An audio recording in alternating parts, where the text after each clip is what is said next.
YTN 라디오 신율의 뉴스 정면 승부 2부 시작합니다. 항상 드리는 말씀이지만 유튜브 들어가셔서 YTN 라디오 구독해 주시고요. 신율의 뉴스 정면 승부 좋아요와 댓글 부탁드리겠습니다. 자, 오늘 신율의 뉴스 정면 승부 2부는 국민의힘은 안착 중이죠. 자, 김용남 전 의원 연결하겠습니다. 의원님 안녕하세요. 네, 안녕하세요. 김용남입니다. 예.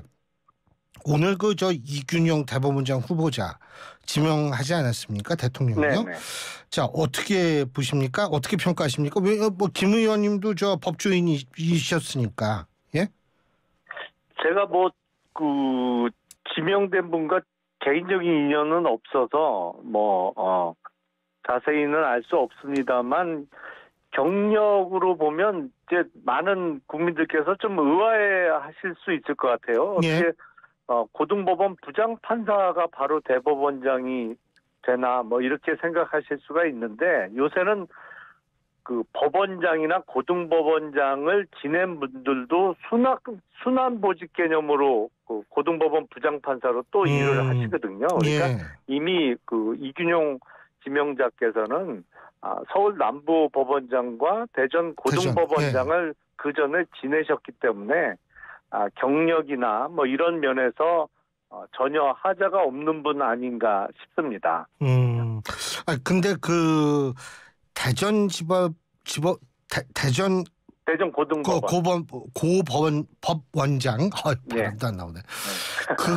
거기가 굉장히 요직이라고 그러더라고요.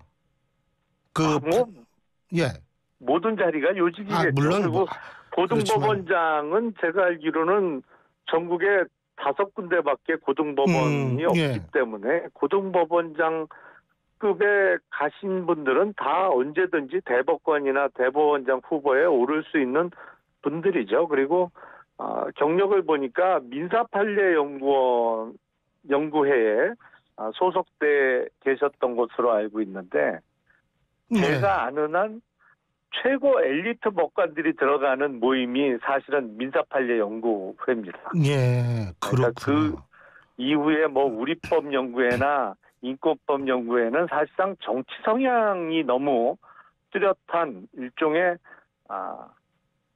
정치 판사들의 모임으로 전락한 감이 없지 않습니다만, 정말로 순수하게 법리를 치열하게 연구하고 또 실력도 뛰어난 분들만 추려져서 이렇게 가입이 됐던 곳이 민사판례 연구회거든요. 옛날에 그 곽윤직 교수님 중심으로 해서 아마 만들어졌던 공부 모임으로 제가 알고 있습니다. 예.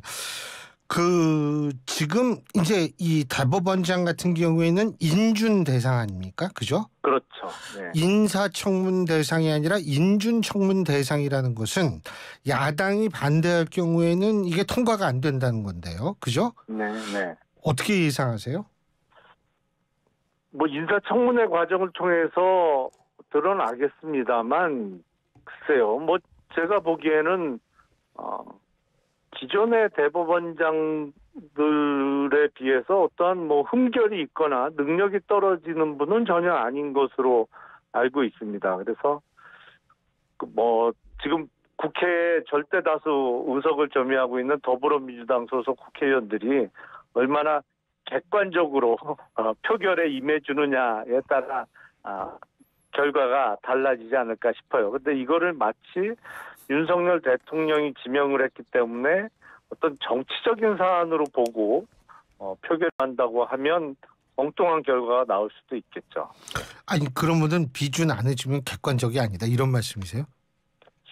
제가 보기엔 사실은 지금 김명수 대법원장이 임기 6년을 거의 끝내가고 있습니다. 다음 달 9월이면 만 6년의 임기를 끝내게 되는데, 그 대법원장은 우리가 흔히 얘기하는 국가 3부 요인이라고 하잖아요. 그렇죠. 그러니까 대통령, 국회의장, 대법원장. 그 이후에 4부 요인이라고 하면 헌법재판소 소장이 포함되고 이렇게 합니다만, 국가 3부 요인 정도 되는 자리면 공도 있고 과도 있겠죠. 근데 김명수 대법원장처럼 공은 찾기 어렵고 과가 많은 분도 참 드문 것 같아요. 지금 법원에 실제 돌아가는 실무를 보면 재판 지연은 너무너무 심해졌고요. 그리고 이게 고등부장 승진제도를 없애면서 예. 표현은 좀 그렇습니다만 우리나라 판사라는 자리가 월급 받고 되도록이면 업무 시간에만 일을 하는 뭐 그런 자리 비슷하게 변해 버렸어요. 변질이 됐다고 좀 생각을 합니다. 이제 본인이 직접 소송 당사자가 돼 있으신 분들이나 아니면 그쪽 업무를 하는 분들은 지금 절감하고 있습니다만 우리나라 법원의 지금 재판 지연 내지는 재판의 어떤 소홀화 이게 심각한 문제거든요. 이거 빨리 잡으려면 능력 있고 정말 재판 열심히 했던 분들 그리고 다른 판사들도 그렇게 다시 예전에 그 열심히 근무하던 법원 분위기를 바꿔주실 분이 사법부의 최고 수장이 빨리 돼야 되거든요. 그래서 뭐 그런 거를 고려해야 되는데 모르겠습니다. 그 표결 결과는 어떻게 나올지는.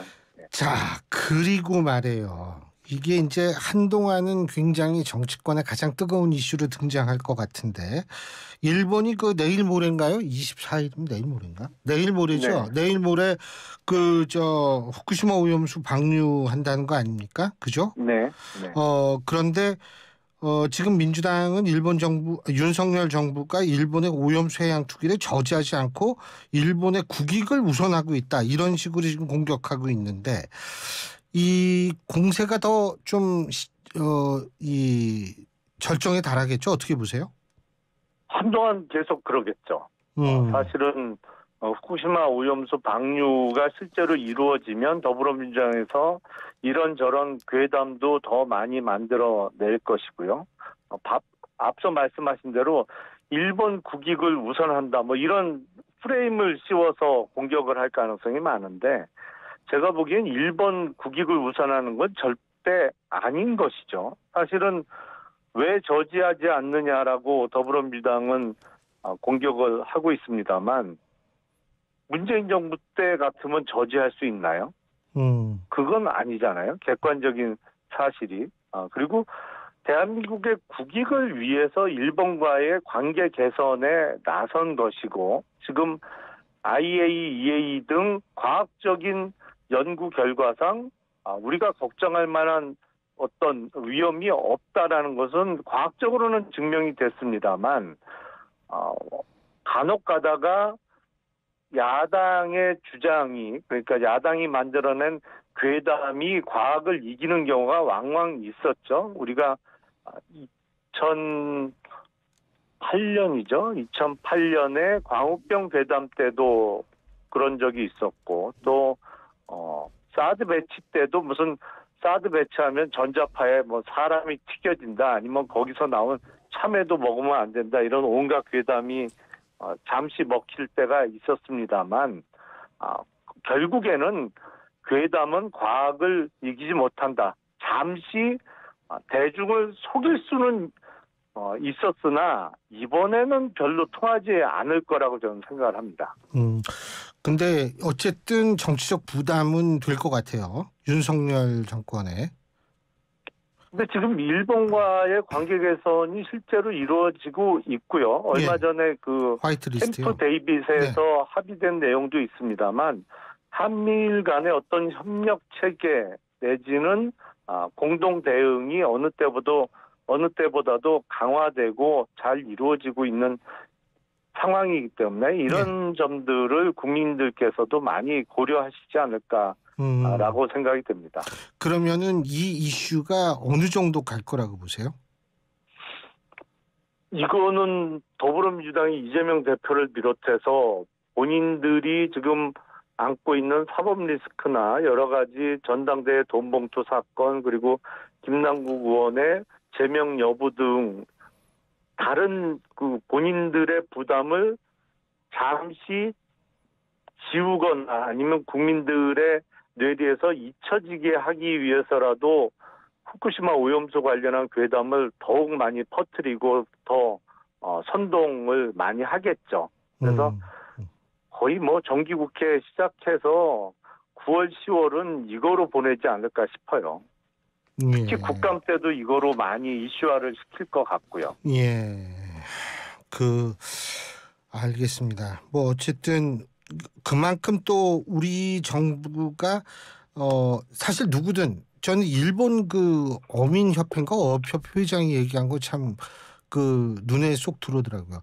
과학적 안전 그것은 내가 이해하겠다. 하지만 네. 과학적 안전과 사회적 안심이라는 것은 좀 다른 문제다. 이런 얘기를 한 것 같은데 어쨌든 이 걱정은 누구든 다 되죠. 근데 걱정이 공포로 다가오지 않게끔 만들 책임이 또 정부에 있지 않나 이런 생각도 들거든요. 그렇습니다. 과학적이고 객관적인 데이터를 계속 제공을 해야 될 것이고요. 그게 지금도 확인은 가능합니다만 예. 그 해양 방사능 수치를 계속 우리가 웹상에서 확인할 수 있거든요. 근데 그걸 대부분 모르고 계세요. 그리고 또 IAEA 홈페이지죠. 아니 그게 우리 그 사이트에도 있습니다. 우리나라 말 사이트도 있다고 그러더라고요. 예, 그게 있습니다. 예. 그리고 지금 그 IAEA 측에서도 정기적으로 한국 측이 현장 방문하는 것도 지원을 하겠다. 뭐 이렇게 예. 나서고 있으니까요. 계속 객관적인 데이터를 제공해 드려야겠죠. 참 어쨌든 이제 제가 좀 당내 문제도 여쭤봐야 될 것 같은데 지금 의원님의 지역구도 수도권 아닙니까? 예, 핵심 수원입니다. 지역 중에 하나죠. 진짜 수원이니까. 예? 그러니까 국민의힘이 쉽지 않은 지역인 건 분명하죠. 예. 솔직히 좀 다 쉽지는 않아 보이지만 근데 이 수도권 위기로는 어떻게 보세요? 저는 수도권 위기로는 팩트고요. 위기를 자꾸 위기가 아니라고 하는 것이 오히려 위기를 불러온다라고 생각을 합니다. 그러니까 잠깐만요. 위기가 아니라고 얘기를 하는 것이 오히려 위기를 불러온다 이 말씀이시죠? 그렇습니다. 네. 정확하게 진단을 해야 좋은 처방이 나오는 거 아니겠습니까? 그러니까 위기 상황인 건 틀림없어요. 그러면 그 상황을 정확하게 인식을 하고 이제 위기니까 이걸 타개하기 위해서는 어떻게 해야 되겠느냐. 좋은 인물도 영입을 하고 내년 총선과 관련해서 국민들이 바라고 있는 정책 내지는 공약 개발에도 더 힘을 쏟고 이거 위기 상황을 타개하기 위한 해결책을 찾아야죠. 이걸 자꾸 위기가 아니라고 우긴다고 될 문제가 아니거든요. 네. 그러니까 수도권 위기론이 나올 수밖에 없는 근거를 간단하게 말씀드리면 지금 경제 상황이나 경기가 좋은 상황인가요? 그건 그렇죠. 아니잖아요. 물론 그게 지난 정부에서 돈을 너무 많이 풀다 보니까 인플레이션이 세게 와서 그 물가를 잡기 위해서 긴축을 하는 과정에서 경기가 나빠지는 불가피한 상황인 것은 맞습니다만 어쨌든 국민들이 체감하시는 경기가 안 좋은 건 사실이거든요. 그리고 윤석열 대통령의 국정 지지도가 높은가요? 아니 40%를 못 넘고 있는데 높다고 표현할 수는 절대 그렇죠. 없겠죠. 30% 초반까지 떨어지고 오를 때는 후반까지도 오릅니다만 지금 집권 만 1년을 넘어가고 있는 이미 살짝 넘은 상황에서 역대 정부와 비교하더라도 절대적으로 높은 상황은 아니거든요. 예, 맞습니다. 그리고 세 번째로 국민의힘에 지금 내년 총선을 준비하겠다고 하는 사람들 중에 수도권 쪽에 좋은 인재가 지금 많이 나서고 있느냐. 그건 지역 주민들이 너무나도 잘 알고 계시죠.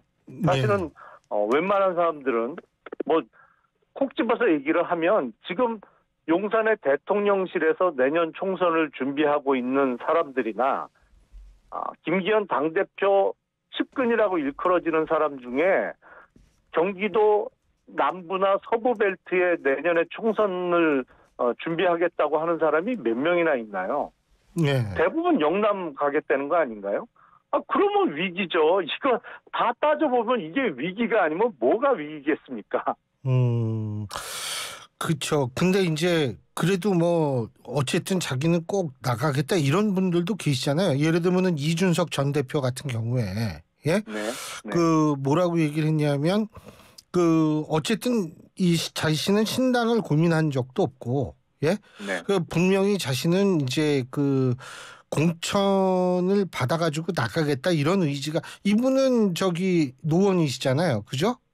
그렇죠. 서울 예, 노원구죠. 예, 네. 노원이시니까 뭐 이분 같은 경우에는 뭐 나갈 것이 분명한 것 같고 심지어 뭐냐면 이 반란군을 내쫓겠다. 반란군을 내쫓는 데만 온 신경이 곤두서 있다. 유혈 입성해도 된다. 뭐 이렇게 그러고 죽을 것 같으면 다 한다. 이런 의지를 또 불살르는 경우도 있는 것 같은데 어떻게 평가하십니까? 그러니까 그 당 지도부나 뭐 정부를 향해서 여권이라고 하더라도 비판할 수 있습니다. 적절한 비판은 해야 되겠죠. 그리고 국회라는 게 아무리 여당이라도 기본적으로 국회의 책무 중에 하나는 행정부에 대한 견제 기능 아니겠습니까? 그러니까 예. 당연히 그건 할 수 있는 건데 저는 이준석 전 대표의 경우에도 국민의힘이 끌어안고 가야 된다라고 생각을 합니다. 다만 비판이나 뭐 간혹 비난도 좋습니다만 기본적으로 당이나 지금 윤석열 정부에 대한 애정은 좀 기본적으로 깔고 갔으면 좋겠다라는 생각은 듭니다. 그건 역으로 애정이 별로 없어 보인다는 말씀이신 것 같아요. 아니 그러니까 간혹 가다가 그렇게 느껴질 때가 있어서 예. 비판은 하더라도 기본적으로 애정이 있을 때하고 없을 때하고는 다가오는 그 어감이나 아니면 그 말의 뉘앙스에서 느껴지는 게 좀 틀리거든요. 그래서 좀 더 그런 부분을 보완하면 더 좋지 않을까 싶고 그렇지만 저는 기본적으로 지금 국민의힘에 소속되어 있는 분들 중에 소위 반란군이라고 표현될 만한 분은 없다. 그리고 그게 반란으로 아니면 뭐 역모로 인식해서도 절대 안 된다라고 생각을 합니다. 알겠습니다. 근데 어쨌든 국민의힘도 그렇지만 민주당도 지금 상황이 만만치가 않아요. 지금 사법 리스크 얘기 계속 나오고. 그렇죠. 사실 검사를 하셨으니까 네. 지금 진행 과정을 보면 뭐 진짜 그 체포영장이 넘어올 거라고 보세요? 구속영장이요? 예, 체포영장이죠. 예. 그렇죠. 이제 구속영장을 청구하게 되면 체포 동의안이 체포 동의안이 이제 넘어오죠. 이제 영장 실질 심사를 받는 동안에 잠시 구금이 되어 있어야 되기 때문에 그래서 이제 국회에 체포 동의안이 넘어오게 되는데 이건 시기의 문제죠. 근데 더불어민주당과 이재명 대표 측은 8월 25일부터 8월 31일 사이에 국회를 안 열 테니 그 기간 중에 구속영장 청구를 해라. 뭐 이런 취지인 것 같은데 피의자가 영장 청구 시기를 결정할 수 없는 것이고요. 그리고 이번에 영장 청구를 하게 된다면 백현동 사건뿐만 아니라 쌍방울의 대북 송금 사건까지 같이 묶어서 이렇게 영장 청구를 해야 되는 상황인데요. 만약에 백현동 사건 갖고만 또 영장 청구를 하면 더불어민주당이나 이재명 대표가 소위 살라미 전술을 쓴다. 뭐 요 다음에 이거 대북 송금 사건으로 또 영장 청구할 거 아니냐 뭐 이런 식의 비난을 할 것이기 때문에 묶어서 이제 2차 구속영장을 청구해야 될 것 같은데. 제가 잠깐만요. 말씀 도중에 좀 여쭤볼 게 있는 게 지금 쌍방울 관련해서 오늘 기소가 됐거든요. 이재명 대표요. 오늘 기소가 됐나요? 예. 입건이요. 입건. 입건이요? 그게 입건이 됐으니까 이제 소환 조사가 이루어져야 되죠. 그러니까 기소가 아니고 입건이 됐단 말씀인데 근데 문제는 대북 송금 사건에 있어서 가장 중요한 키맨은 이화영 전 부지사입니다. 근데 대북 송금 전후로 해서 당시 이재명 도지사에게 이화영 당시 부지사가 보고를 했느냐. 요 진술이 법정에서 확인이 되어야 되는데 지금 이화영 부지사의 재판이 계속 공전되고 있잖아요. 헛돌고 있잖아요. 왜 다른 이유도 아니고 이화영 전 부지사의 부인이란 분이 한번 법원에서 한번 난리를 좀 피우셨고 그 다음 재판에는 또 그 부인이 선임한 변호인이 또 한번 재판을 파행시켰어요. 예. 그리고 또 오늘 오전 재판은 기존에 있던 변호인이 부인이 절대 이 변호사는 신임을 할 수 없다고 그러니까 나 그만두겠다고 해서 변호인이 없어지는 상황 때문에 또 오전 재판이 공전을 했고요. 그러니까 어떤 면에서는 민주당이 바라는 것이 이화영 전 부지사의 재판이 계속 늘어지게 하는 거 아닌가 싶은데 그러다 보니까 대북 송금 사건과 관련해서 이재명 대표의 소환 조사가 지금 아직 안 잡히고 있는 것이죠. 이것까지 조사가 마무리되면 아마 묶어서 영장 청구가 이루어지지 않을까 싶습니다. 알겠습니다. 근데 이게 뭐 지금 더불어민주당 쪽에서는 이게 일단 입건이 되면 이제 피의자 조사를 하게 되나요? 그 다음에 이제 뭐 구속 여부를 결정하게 되는 거죠, 그죠? 그렇죠. 입건이라는 의미는 이제 형사 사건의 피의자로 그 등록이 됐다 이렇게 이해하시면 될 것 같습니다. 예. 그러니까 피의자로서 이제 소환 조사를 받게 되는 게 남은 거죠. 이 법률 용어는 좀 복잡해가지고. 근데 어쨌든 이제 이 옥중 공천 뭐 민주당에서 이런 얘기도 많이 나오는데 어떻게 보세요? 가능할까요? 그게 당 대표가 구속되어 있는 상태에서 물론 당 대표직을 본인이 사퇴 안 하면 별다른 방법은 없겠죠. 하지만 구속되어 있는 상태에서 공천권을 행사한다?